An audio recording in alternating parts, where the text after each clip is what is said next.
Cunha ngotot rebut nomor 10 dari Rashford. Zubimendi ternyata ingin hianati Arsenal. Seward Isco jelang hadapi Chelsea. Ronaldo masuk radar Botafogo. Gasperini berpaling ke Roma.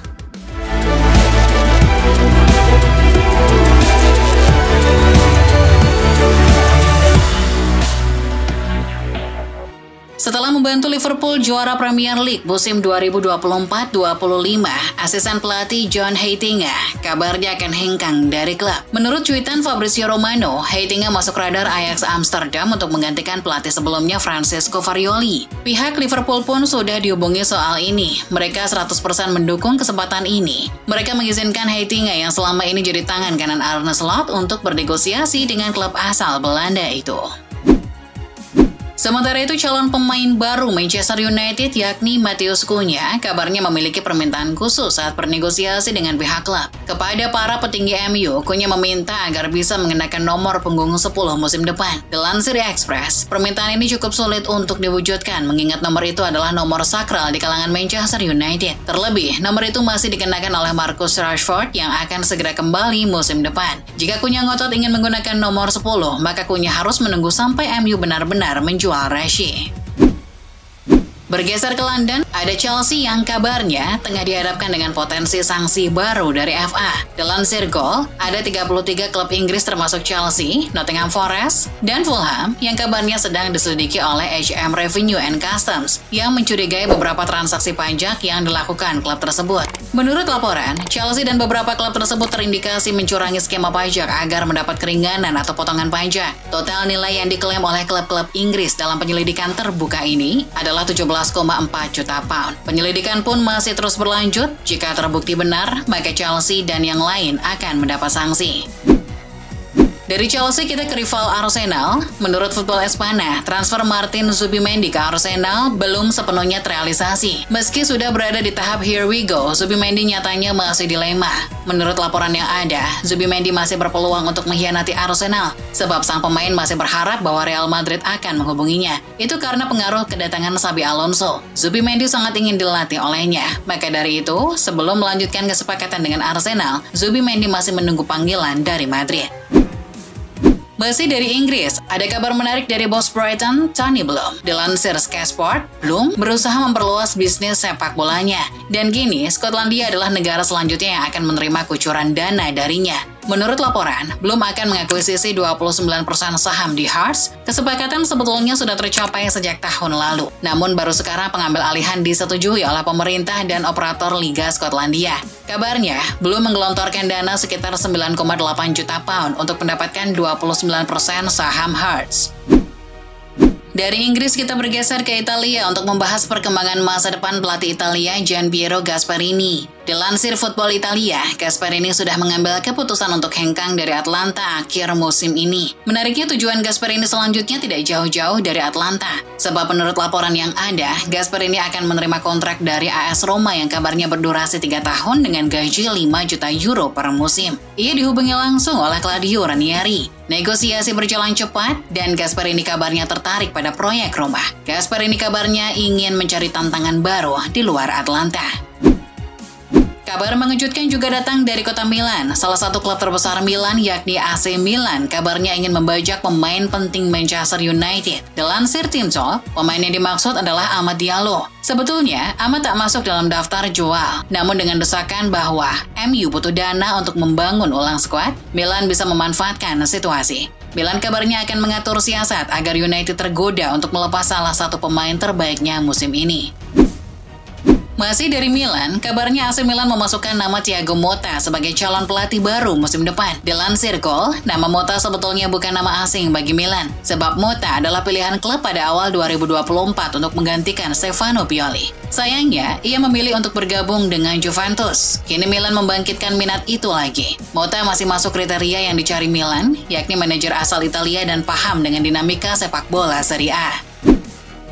Italia sudah, kini kita bergeser ke Spanyol untuk membahas finalis Conference League Real Betis. Dalam sesi jumpa pers jelang final menghadapi Chelsea, Isco dan Manuel Pellegrini menjawab beberapa pertanyaan dari wartawan. Ada satu pernyataan Isco yang menarik perhatian. Dilansir Football Espana, ia mengatakan bahwa Betis memiliki motivasi lebih untuk menghadapi laga ini. Saat ditanya apa keunggulan Chelsea yang tak dimiliki Betis, Isco memberikan jawaban yang menarik. Menurutnya Chelsea dan Betis adalah sama-sama tim bagus. Keunggulan yang dimiliki Chelsea dan tidak dimiliki Betis hanyalah uang, sisanya sama. Dari Barcelona, ada kabar baik untuk para culés di seluruh dunia.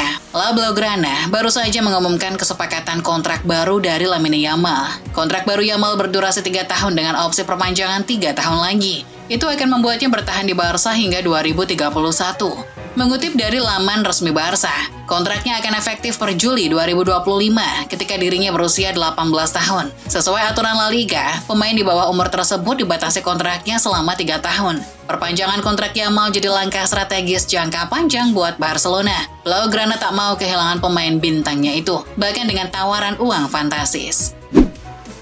Di sisi lain, bintang muda Real Madrid yakni Endrick justru diambang hengkang dari klub. Dilansir Vicajas, pemain asal Brasil itu mendapat ketertarikan serius dari klub Serie A Juventus. Klub Italia itu menyadari bahwa Endrick kesulitan mendapatkan menit bermain di Madrid. Maka dari itu, Juve akan mengambil langkah serius untuk menggoda sang pemain. Kabarnya kesepakatan yang bisa diajukan adalah kesepakatan pinjaman dengan jaminan menit bermain.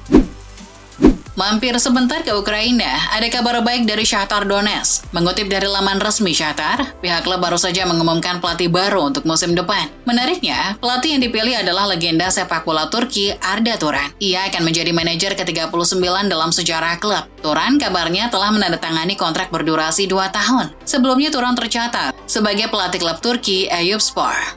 Ia membawa klubnya finish di urutan ke-6 Liga Super Turki musim 2024-25. Melipir ke Asia, saga transfer Cristiano Ronaldo masih terus berlanjut. Melalui media sosialnya, Bang Do memberikan kode bahwa dirinya akan segera hengkang dari Al Nassr, namun belum ada niatan untuk pensiun. Sampai saat ini belum jelas kemana ia akan pergi. Beberapa klub pun mulai dikaitkan dengan Ronaldo, terutama klub yang berlaga di Piala Dunia Antar Klub 2025. Dilansir Sky Sport, setelah dikaitkan dengan klub Maroko, Wydad Casablanca, kini Ronaldo dirumorkan sedang didekati oleh klub Brazil, Botafogo. Mereka tertarik untuk merekrut Ronaldo dengan kontrak jangka pendek. Di Piala Dunia Antar Klub, Botafogo berada di grup B bersama Paris Saint-Germain, Atletico Madrid, dan Seattle Sounders. Sedangkan dari Indonesia, ada kabar yang mengejutkan yang berkaitan dengan kabar timnas Indonesia, Rafael Struijk. Dilansir Bola, El Klemmer dikabarkan telah resmi berpisah dengan klubnya Brisbane Roar. Kontraknya di Australia sudah habis dan Brisbane tak berminat untuk memperpanjang masa kerja Struijk. Yang jadi pertanyaan, kemana destinasi Struijk selanjutnya? Menurut beberapa sumber, Liga 1 telah menjadi opsi baru bagi Struijk. Bayangkara FC jadi salah satu klub yang menaruh minat pada sang pemain. Dilansir TV One News, klub yang baru promosi lagi ke kasta tertinggi itu ingin mendatangkan pemain diaspora itu demi kembali bersaing di papan atas. Masih soal pemain timnas Indonesia, ada Jayid Sas yang tak henti-hentinya bikin bangga di Serie A. Dikutip dari Gol, Jayid Sas berhasil masuk ke daftar 100 pemain terbaik Serie A musim ini. Dalam daftar yang dirilis oleh Tutto Mercato, bintang Venezia tersebut berada di peringkat 67, tepat di bawah bomber Inter Milan Lautaro Martinez. Dengan berada di posisi ke-67, Sas unggul atas sejumlah nama beken seperti Leandro Paredes di posisi 73, bintang AC Milan Rafael Leao di posisi 76, Federico Gatti di posisi 78, dan pemain Inter lain, Matteo Darmian di posisi 91. Dengan resmi berakhirnya musim yang buruk, Christian Eriksen mengakui kalau Manchester United beruntung tak sampai degradasi ke Championship. Melansir dari Tribal Football, Eriksen yang umumkan berpisah dari setan merah musim depan sampai merenung tentang bagaimana bisa timnya yang bermain berantakan dan tak konsisten, tak sampai jatuh ke zona merah. Baginya itu sebuah keberuntungan yang tak mungkin bisa dilakukan oleh tim lainnya di Premier League. Kendati telah keluar dari United, gelandang veteran Denmark ini tetap percaya bahwa di musim selanjutnya United bisa bangkit dari keterpurukan. Masih berhubungan dengan Manchester United, setelah tinggal beberapa langkah lagi merampungkan saga transfer Matheus Cunha, setan merah kini berhasrat untuk memboyong satu lagi pemain dari Molineux. Mengutip dari Football Transfer, United telah menunjukkan minat untuk membawa Nelson Semedo ke Old Trafford musim panas ini. Bek kanan itu akan meninggalkan Wolves sebagai agen bebas akhir Juni mendatang, meski ditawari perpanjangan kontrak 4 tahun. Dengan kembalinya Sunderland ke panggung Premier League, legenda The Black Cats Daniel Quinn berpendapat kalau pintu Stadium of Light tetap terbuka untuk kepulangan Jordan Henderson. Menurut Team Talk, Quinn meyakini Sunderland siap menyambut kepulangan Henderson kalau ia menginginkan pulang ke rumah. Bagi Quinn, setelah Sunderland melepas pemain 34 tahun ke Liverpool pada 2011, pintu kembali tak pernah tertutup untuknya. Sekalipun meraih banyak titel di Anfield, Henderson merupakan jebolan akademi Sunderland dan pernah membela tim inti dari 2009 sampai 2011. Teka-teki siapa pengganti Ruud van Nistelrooy sebagai pelatih anyar Leicester City mulai terjawab usai ex-manajer Southampton, Russell Martin, dikabarkan akan segera diperkenalkan. Dilansir Football Insider, Leicester kini telah mencapai kesepakatan penuh dengan pria 39 tahun untuk menjadi manajer baru klub. Martin diperkirakan akan diumumkan sebagai nahkoda The Foxes dalam beberapa hari mendatang. Belum diketahui detail berapa lama kontrak yang diberikan juara Premier League 2016 kepada pelatih asal Skotlandia. Beralih ke Spanyol, Santiago Bernabeu dikabarkan akan disulap menjadi salah satu venue pertandingan basket untuk turnamen Eurobasket 2029 mendatang. Mengabarkan dari The Sun, stadion kebanggaan Real Madrid ini akan menjadi venue pertandingan pembuka Eurobasket yang merupakan turnamen basket antar negara Eropa. Spanyol memang menjadi salah satu di antara 4 tuan rumah Eurobasket 2029 bersama Yunani, Estonia, dan Slovenia. Nantinya ada beberapa perubahan yang dilakukan pada Bernabeu yang memiliki kapasitas sekitar 80.000 kursi ini menjelang dimulainya turnamen. Salah satunya pemasangan lapangan basket di tengah stadion. Sementara itu, Villarreal tak menutup-nutupi tentang kabar Alex Baena yang sedang menuju pintu keluar. Melansir dari Tribal Football, Presiden Villarreal Fernando Roig mengakui mereka terancam kehilangan Baena musim panas ini, sekalipun sudah dapat jatah ke Champions League. Pemain sayap 23 tahun di tengah bersiap untuk kepindahannya menuju Atletico Madrid. Menanggapi hal itu, Fernando tak mempermasalahkannya karena pemain pasti datang dan pergi. Begitupun dengan Baena yang ia dukung untuk menemukan peningkatan karir di Atletico. Bergeser ke Italia, menghitung mundur menuju kick-off final Champions League, Inter Milan mengumumkan akan memfasilitasi acara nonton bareng di dalam Giuseppe Meazza bagi tifosi yang tak kebagian tiket ke Munchen. Menurut Calcio Mercato, akan dipasang layar raksasa untuk nobar yang dapat dinikmati. Selain acara nobar, akan ada acara hiburan sebelum dan sesudah acara untuk memeriahkan suasana. Rencananya acara nobar ini akan dibuka mulai pukul 7 malam waktu setempat. Para tifosi Inter dapat menikmati nobar ini dengan membayar tiket yang harganya masih belum diberitahukan. Dari sisi Milan lainnya, AC Milan mulai bergerak untuk memperkuat lini belakang mereka dengan memantau situasi Junior Firpo dari Leeds United. Mengutip Football Italia, Milan kini tengah melirik Firpo setelah ia berstatus agen bebas dari Leeds. Sementara Theo Hernandez berpotensi hengkang. Diketahui, ini bukan pertama kalinya Rossoneri meminati bek kiri asal Brasil, tapi sudah yang sekian kali. Namun sebelumnya selalu terkendala dengan harga yang terlalu mahal. Selain Theo Hernandez, Milan bisa saja melepas Alex Jimenez yang berpotensi kembali ke Madrid jika jadi merekrut Firpo.